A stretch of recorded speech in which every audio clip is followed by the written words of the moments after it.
The Cardinals offseason reset has kicked into gear with the recent moves in the front office and on the coaching staff. Should we be excited about these moves, though? We'll try to figure that out today on Locked On Cardinals.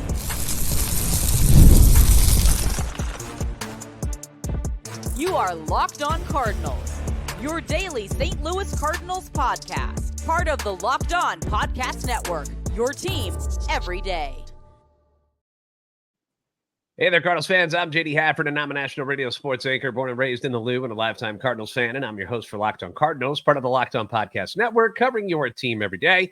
Follow me on Twitter, X at JD Sports Radio, and the podcast at LO_Cardinals. We want to thank those of you who make Locked On Cardinals your first listen every day. We are free and available wherever you get your podcasts. You can also find us on YouTube.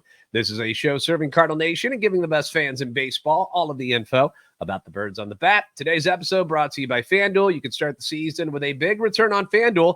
Place your first $5 bet, and you'll get started with $200 in bonus bets guaranteed. Visit FanDuel.com to get started. So joining us again today is our guy Jeff Jones from the Belleville News Democrat, which you can also find online at bnd.com. Thank you, as always, Jeff, for jumping on and talking us through everything that's going on with the Cardinals.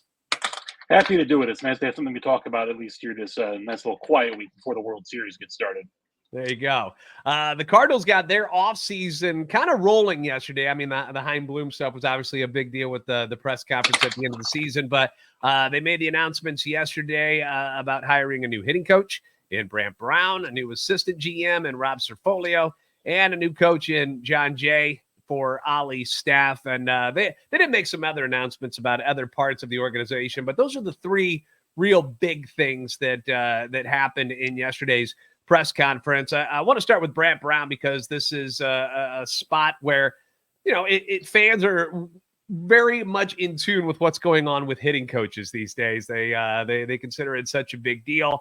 Yesterday, I kind of went through Brant Brown's coaching career and focused on mainly what he's done the last 2 years, not so much with what he had going on with the Dodgers, but what he did in the last couple of years with Miami and with the Mariners, because things seemed pretty good in Miami with the Marlins. You know, he was with Skip, he was with John, and then things soured quickly in his new role in Seattle. He got canned just a couple of months into the season. I know we got a good recommendation from Skip per John Mozeliak in the press conference yesterday, but what is it about Brant Brown to you that you think that the Cardinals are attracted to, considering that he just lost his job with the Mariners for not being able to hit this past season, and now he's going to come in as a hitting coach for St. Louis? Yeah, you know, I think there's a couple of things. I think, number one, that recommendation from Skip Schumaker does carry a lot of weight with this current Cardinals front office. I think also, you know, the description from Mozeliak yesterday is that he is sort of in between Jeff Albert and Turner Ward in terms of how he deals with players, which that was an interesting description, because the issue with Jeff Albert was not so much that they didn't know hitting. It was that he was not particularly talented at coaching hitting to establish big leaguers, right? Like, I think we all know people in our day-to-day lives who maybe communicate in a certain way that just sort of grinds the gears, right? And this was sort of the case with Jeff and a lot of the big league hitters. I think there was a feeling maybe he talked down to them, that maybe some of the veterans didn't think that he appreciated a lot of, you know, the experience they had and so on. And so that rubbed wrong. Whereas Turner cut very much in the opposite direction. You know, Turner Ward's connected with the Cardinals team in large part because of his relationship with Paul Goldschmidt that was pre-existing, and from being a guy who had a really good reputation around the league, but who, like Brant Brown, had bounced around a lot. So I thought that the description yesterday of Brown as being kind of in between them was interesting, especially given that, you know, from the small amount of people I've been able to talk to and sort of learn about him as best I could over the last couple of days, the thing about Brant Brown that I've heard is that he's sort of hard driving, right? Like, kind of gets on guys a little bit, kind of has an edge about him. You know, old school. I don't know what are all the euphemisms we want to use for a guy who's kind of got to burn the saddle and can yell once in a while, right? And that is the description that I've gotten about Brant Brown. So, you know, does that check out to me as different from either Turner or Jeff? It definitely does. That was not really the style that either of them had. So we'll see. You know, I think primarily here, the thing to kind of look at is, again, not only that endorsement from Skip Schumaker, but also whatever the situation was in Seattle last year, I have a hard time holding against him because what could he possibly have done in 6 months in his job to earn being fired by the end of May? You know, the Mariners went on to fire Scott Service before the end of the season. Clearly, ownership had a big hand in picking the replacement there. They hired Dan Wilson as a replacement, a guy with no coaching experience at the big league level. What that says to me is that it was a pretty tumultuous front office situation in Seattle last year, and so whatever was happening there, you can't write it all off, right? But I have a hard time really hanging a lot of it on Brant Brown just based on what everything else that happened after he was let go and what it kind of implies about the Seattle organization. I did a little digging into some of our Locked On guys over at Locked On Mariners and asked them their opinions on what went wrong with Brant Brown. Like, how is it that his leash was so short that he gets let go 2 months into the season? And they honestly said that they thought it was maybe just his ability to communicate with certain people on the roster for the Mariners. So maybe it just isn't a good fit for just that particular group of hitters, because you didn't hear about anything like this with Miami. Obviously, the Dodgers had him around for quite a long time. So, and look, this is I have not heard this said, right? But from your description and from other folks, if you're the Mariners and the guy that you brought in is not meshing with Julio, it's not going to work, right? Yeah. And if it maybe was as simple as that, whether it was Julio or Cal Raleigh or whoever, if the guy that you bring in can't get it together with your most important hitters, then changes are going to happen. Yeah. They also mentioned that they think by taking more, not having so much on Brant Brown's plate, like if he had just been a hitting coach, they thought maybe things would have gone a little bit smoother for him. But because he had so many things going on that, because he was the offensive coordinator and a bench coach, that maybe it was a little too much for him. And they felt that they didn't have anything really bad to say about Brant Brown. They just kind of were like, I think he'll be fine as just the hitting coach. If he can just focus on doing that, I think he'll be okay. They just thought maybe there was just a little too much thrown at him, and it kind of swallowed him up last year. So hopefully that's good news for the Cardinals, because they need something to get this offense going in the right direction, after seeing how it soured out last year, particularly with runners in scoring position. What did you think about them hiring somebody that was kind of, outside of the organization, even though they got the good recommendation that you mentioned? But, we had talked about some of the internal options in the organization that might have been promoted up. Did it surprise you that they went outside and brought somebody like Brant Brown in as opposed to bringing somebody up that they already had? It didn't really surprise me. I think that kind of given his pedigree and his experience, that fits what they were looking for. Especially, you mentioned having that sort of narrower scope. That was also part of the conversation yesterday. Was, well, Brant Brown is going to coach the big league hitters, and whatever else happens at the lower levels with Russ Steinhorn and his group, who have sort of coordinated hitting in the minors over the last couple of years, as well as the other work from all those other hitting coaches. That's going to make sense. Mozeliak did say yesterday that there are definitely going to be changes to some of the minor league coaching staffs, but with Cerfolio just getting onboarded, and there are conversations he's going to be involved in, et cetera, so they weren't ready to announce the minor league coaching staffs yet. So it may well be that some of those guys we might have considered to be candidates may well be moving on to other organizations as well. Gotcha. You brought up Rob Serfolio. I wanted to talk about him next. The new 32-year-old assistant GM who's coming in from the Guardians organization. We'll get some discussion with Jeff about him next, coming up on Locked On Cardinals.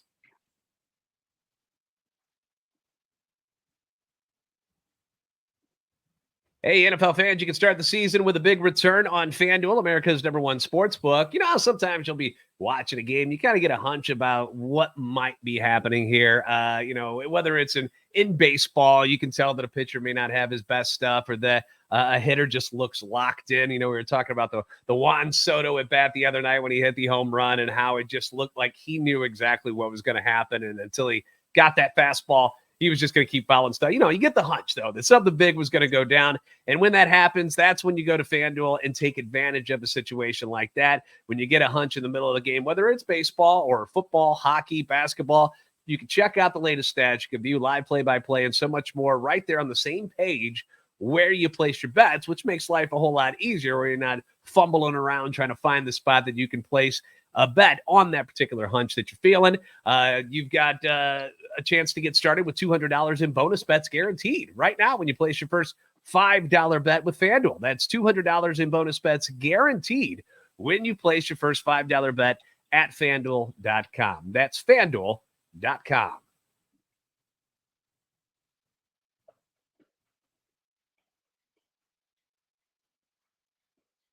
Thanks for making Locked On Cardinals your first listen every day. You can leave your comments on YouTube as well as on Twitter X anytime you want. That feedback is always welcome and encouraged. We got Jeff Jones from the Belleville News Democrat joining us. Again, you can check out his work at bnd.com. And we're talking about the new hirings that were made over the last 24, 48 hours. We just talked about Brant Brown. Moving on to the new assistant general manager, player development and performance, Mr. Robert Cerfolio, who, like when I first saw his picture pop up on the screen, I'm like, he's got a little Brad Thompson going there with the youthful look, but he is young, man. He's 32 years old.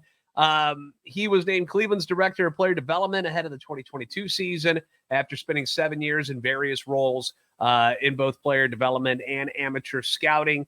What are your thoughts on Robert Serfolio? As most of us don't know a whole lot about front office stuff and whether or not this is a good thing or a bad thing. We know he's young. We know he's coming from the Guardians, who have had some pretty good success recently. What are your thoughts on Rob Serfolio and his future with the Cardinals?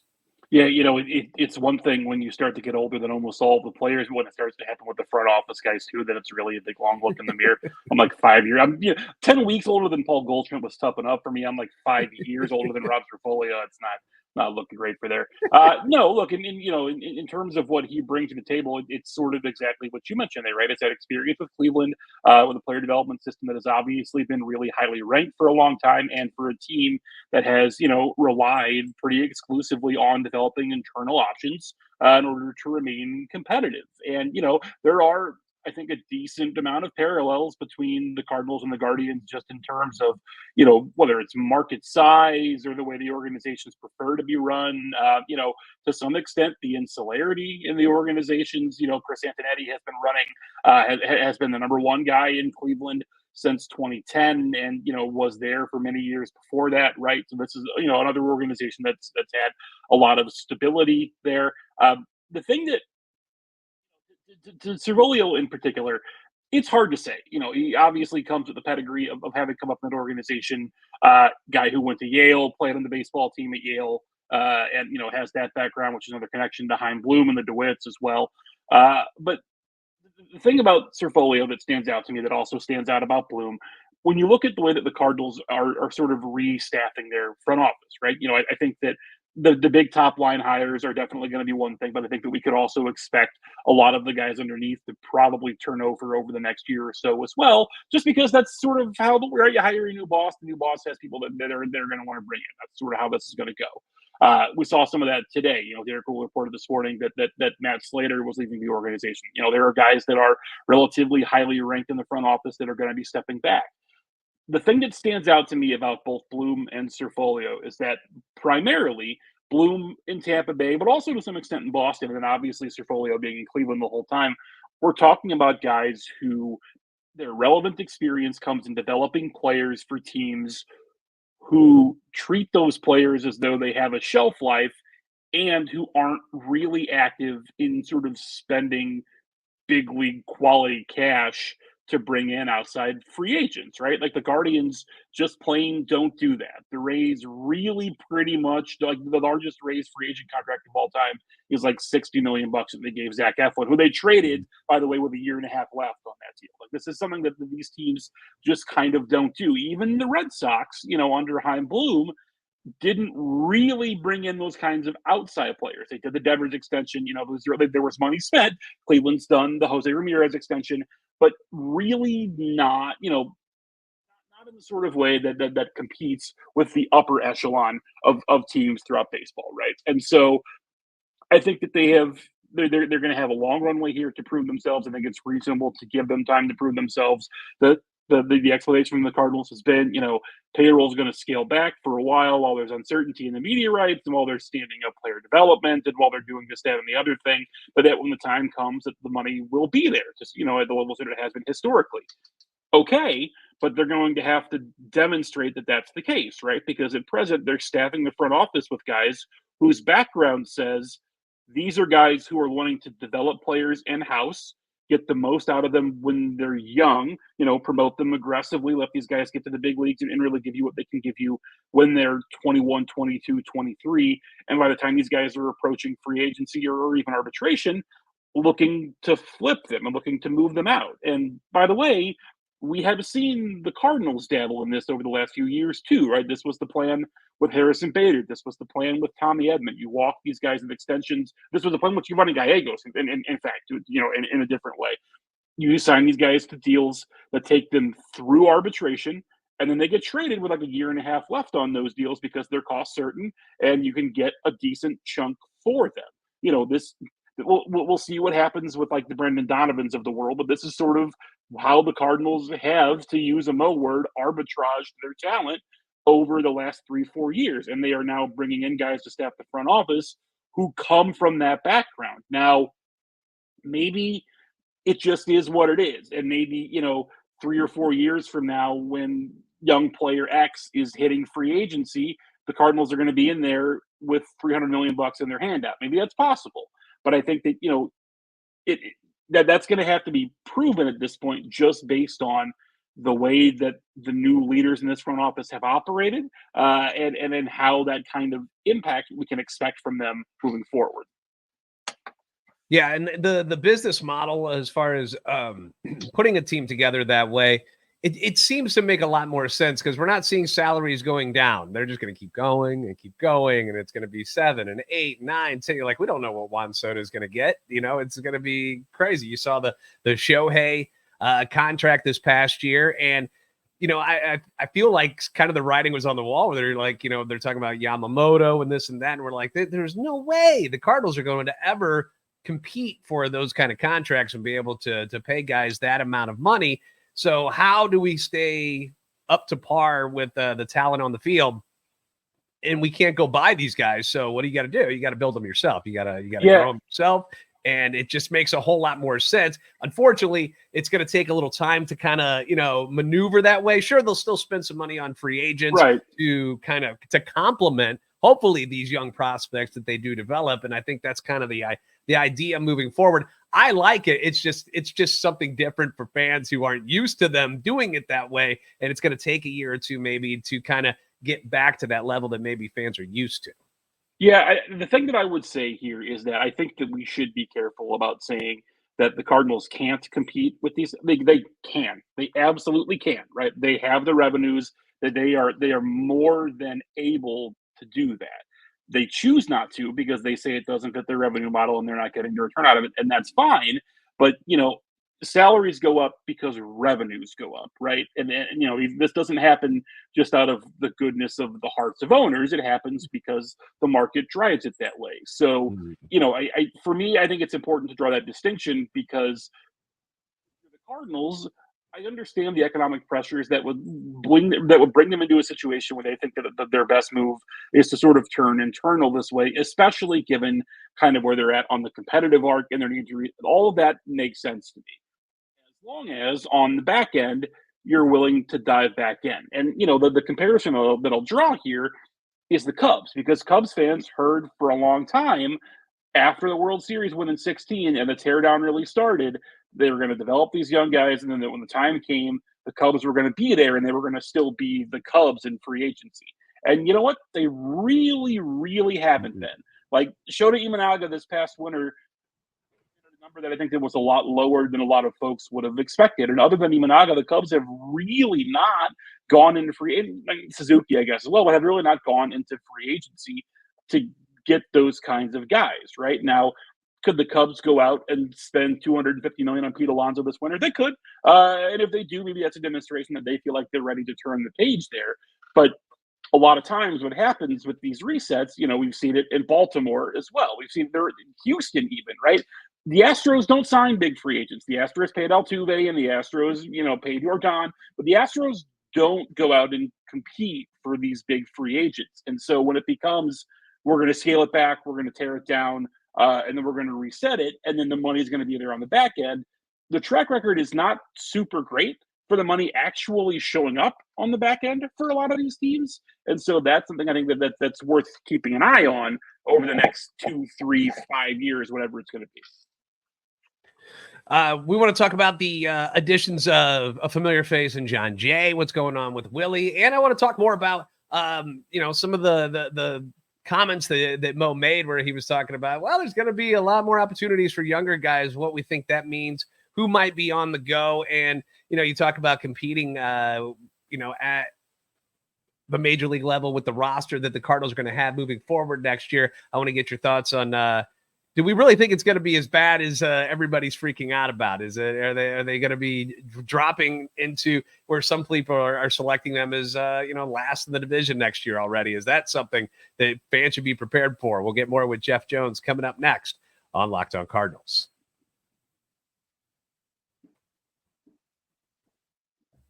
PrizePicks is the best place to get real money sports action. With over 10 million members and billions of dollars in awarded winnings, PrizePicks has made daily fantasy sports accessible to all. And you just pick more or less on at least 2 players for a shot to win up to 100 times your cash. So run your game all season long on PrizePicks, because you can now win up to 100 times your money on PrizePicks with as little as 4 correct picks. Now, PrizePicks is the only real money daily fantasy sports platform with an injury insurance policy, which is always nice. So your lineups stay in play, even if one of your players gets injured. If your player leaves in the first half and doesn't return, like what just happened to me with Mike Evans on Monday night, PrizePicks keeps your lineup live. And if you want to play PrizePicks alongside some famous people like Drewski, Joe Budden, MMA champ Sean O'Malley, you can do that. You can now find community plays under the promos tab of the app to view entries from some of the biggest names in the PrizePicks community each week. So sign up today, get $50 instantly when you play $5. You don't even need to win to receive the $50 bonus because it's guaranteed. PrizePicks is the best way to win real money this football season. So download the app today and use the code LOCKEDONMLB to get $50 instantly after you play your first $5 lineup. Again, download the app today. Use the code LOCKEDONMLB to get $50 instantly after you play your first $5 lineup. PrizePicks, run your game.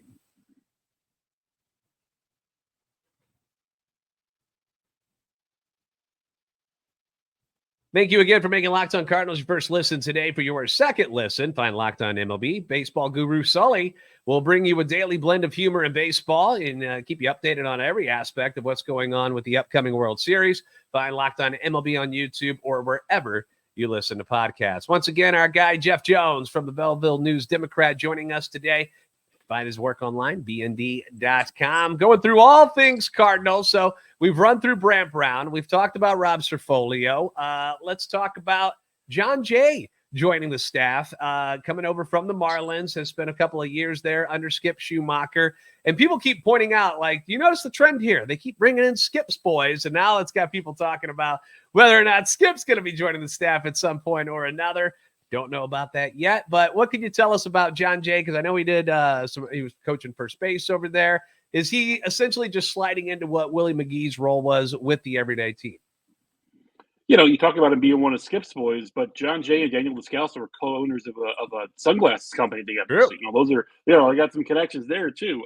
Yeah. So in terms of day-to-day responsibilities, it sounds like he'll be filling basically exactly what Willie McGee did, which is coaching the outfield defense, helping with some of the positioning and some of the base running stuff, and then just sort of being around as a day-to-day soundboard, a guy who's played the big leagues, that can relate to a lot of guys, all of that stuff that you saw Willie do over the last handful of years here from the bench. In terms of how he fits into the staff more broadly, look, the line from Mozeliak was that the broad swath of duties here appealed to him. He could touch on many parts of the game, and maybe that's the case. To me, the most interesting part of it, I think that there's a fairly strong implication and a fairly decent chance at this point that Skip Schumaker is not planning to take a managerial job this winter, right? Because you have seen guys who have connections to him take jobs elsewhere, and some of them in St. Louis, in fact.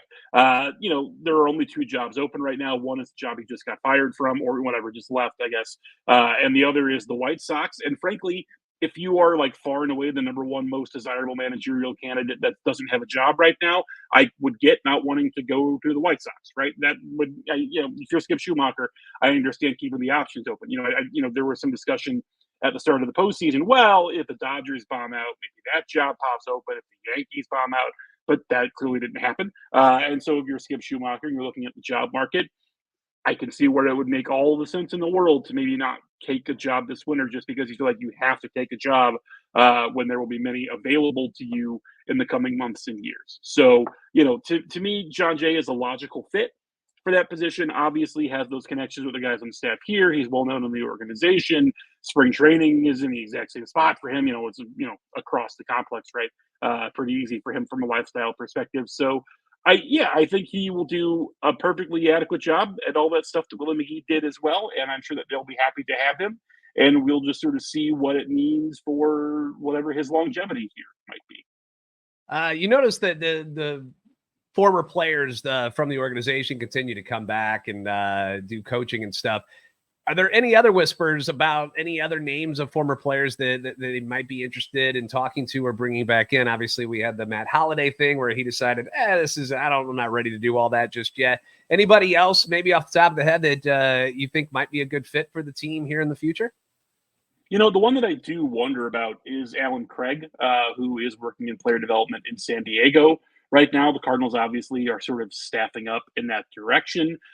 It's not clear to me whether the two jobs that they're hiring under Serfolio in that department, whether those would actually be promotions for Craig based on where he's at in San Diego. And I believe he's also from San Diego originally. There's a lot that makes sense to kind of keep him there. But just based on the guys that they've brought back and those guys that they're connected to and kind of the path that his post-playing career has taken, it would not totally shock me if you heard his name start to pop up over the next couple of weeks as they kind of staff out more of that player development department. In the press conference yesterday with Mo talking about all the moves that they made, he was asked about whether he had spoken with any of the players yet, the veteran players on the roster, about the direction of the team since the initial press conference. And he said he had, and that more conversations were to come, and that the direction that we're going to be creating some opportunities for our younger players. And, you look at the roster at the end of the year, it's not like it's littered with a lot of old guys. There's definitely a youthful vibe to the team outside of, the three big guys who have the no trade clauses, and Nolan Arenado, Wilson Contreras, and Sonny Gray. Obviously you got Michaelis, you got Matz, but it's not an old team in my eyes by any means. So when he says more opportunities for younger players, there's a lot of it already out there. Who do you think he was talking about with that particular comment?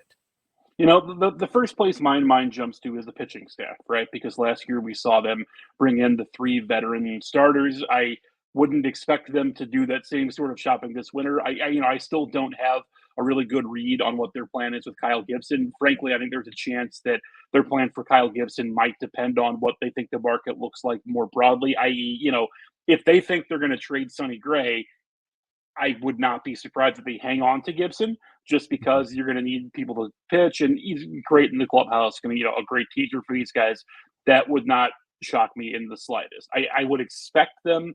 I don't. It's probably not fair to say that I would expect them to trade Steven Matz, but I would be I would be pretty surprised if Steven Matz was not the most logical person out of the staff to be traded this winter, just because doesn't have trade protection, only has 1 year left on a deal. There's proof of concept for him as a reliever. So if you bring him in and he doesn't crack your rotation, he has pitched well enough out of the bullpen that that's a logical guy who you would see go. But in terms of the opportunity looks like, so you're talking about Michael McGreevy, who Mozeliak named at the first press conference, introducing Bloom as a guy they're going to want to see start. I think you could probably include Andre Palante in that group if you want to flex it a little. You would say that Palante would be a guy like that. Graceffo is going to get an opportunity to show. Quinn Matthews is going to get an opportunity to show at some point. Zach Thompson is out of options going into spring training. So if he is still on the 40-man heading into spring, he's probably going to have to pitch in the big leagues in some form or fashion.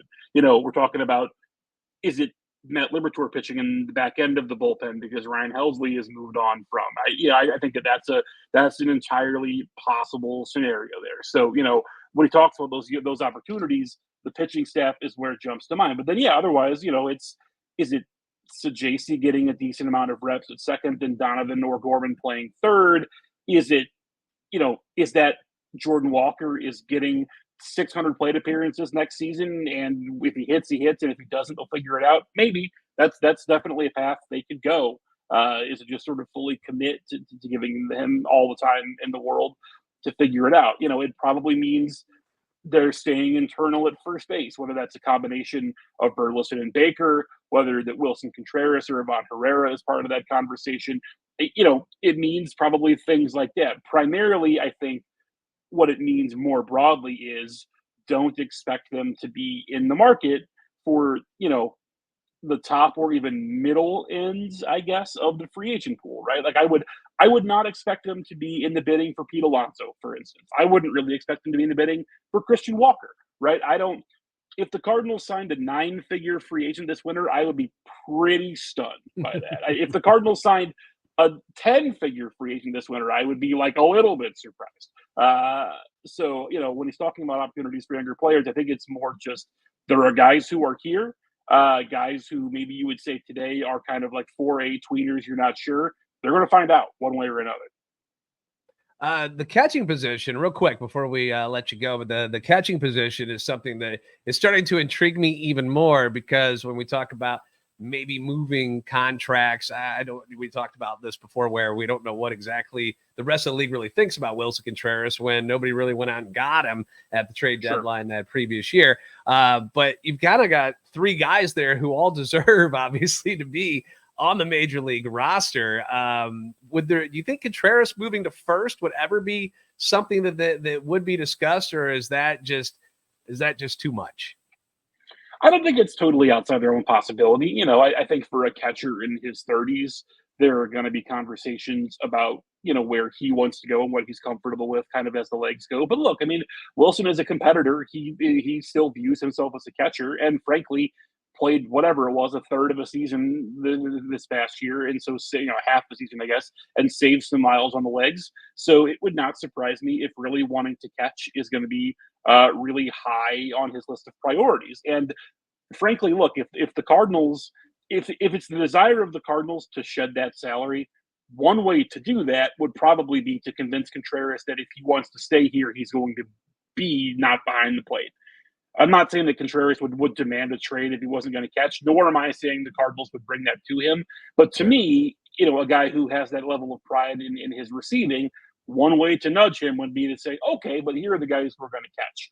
The other thing on this front that I'll say briefly, too, is that Ivan Herrera is playing winter ball in the Dominican for Albert Pujols' team. I think it's Escondido. I should know that. But Ivan is playing for Albert Pujols' team this winter. If Ivan Herrera is playing first base in the DR this winter, pretty good indication of what the Cardinals would have him be doing in spring, especially given that Albert Pujols will be his manager while he is playing winter ball. So if you see Ivan Herrera in the infield or in the corner outfield playing winter ball this year, that's a pretty good indication of where they see his future as well. Yeah, because that was my next thought, was like, I mean, it might make more sense to just move Ivan, who hasn't shown that he's all that great of a catcher at the moment anyway, but the bat obviously plays at the major league level. You got to keep that in the lineup, in my opinion. So, and then you've got, Crooks coming up, with who you just wrote about recently too. Like, he's right behind him as well as a prospect. So they've got some depth there at the catcher position, and it's just going to be interesting to see what they decide to go ahead with moving forward. Well, Jeff, as always, I appreciate your time, dude. Every time we talk, it's always enlightening about things going on with the Cardinals, and I love discussing it with you. Make sure you guys follow him on Twitter X. Make sure you guys are reading his work at bnd.com. He just wrote about Quinn Matthews and Crooks, who I was just talking about, 2 of the top prospects in the organization for the Cardinals. So make sure you guys check out that as well. So thank you, as always, Jeff, for joining us today. Anytime, man. Happy to do it. All right. Thank you, brother. And thank you guys for joining us here on Locked On Cardinals. A reminder that you can like and subscribe on YouTube to help our channel and our love for the Cardinals grow. You can follow me on Twitter X at @LO_Cardinals and at JD Sports Radio. You guys are the best fans in baseball for a reason, and I will see you next time on Locked On Cardinals.